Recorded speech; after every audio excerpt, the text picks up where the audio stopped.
This is part 2 of my polytunnel tour.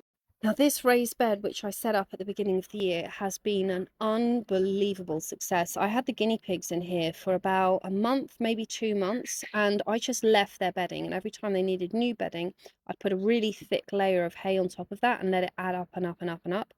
And this bed has hands down been one of the best beds I have ever had. The soil is so stupid healthy. And I'll just show you what I've got going in here. So we have some chamomile. I have some pinto beans.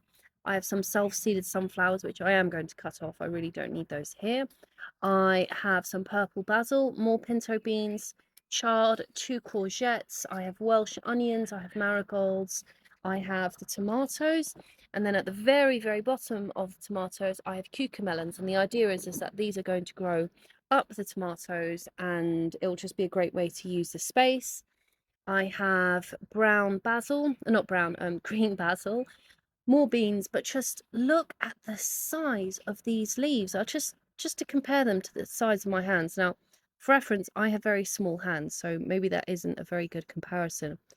But the leaves on everything is just huge. The tomatoes, the trunks on these guys are just absolutely massive. And this is just a sucker that I pulled off my tomato, stuck it in the soil, and the thing's rooted. So the plan is to try and grow some tomatoes a little bit later on in the year, but in the greenhouse, and see how long I can push it for. Got more Welsh onions, more marigolds. It's absolutely exploding. And then there's a whole load of volunteer cucumbers in here, which again have just, the leaves on these things are so huge. Because of that, my plan this winter is that as soon as everything's done growing, I'll protect everything that's perennial and I don't want it to get touched, and I'll just put some mesh around it.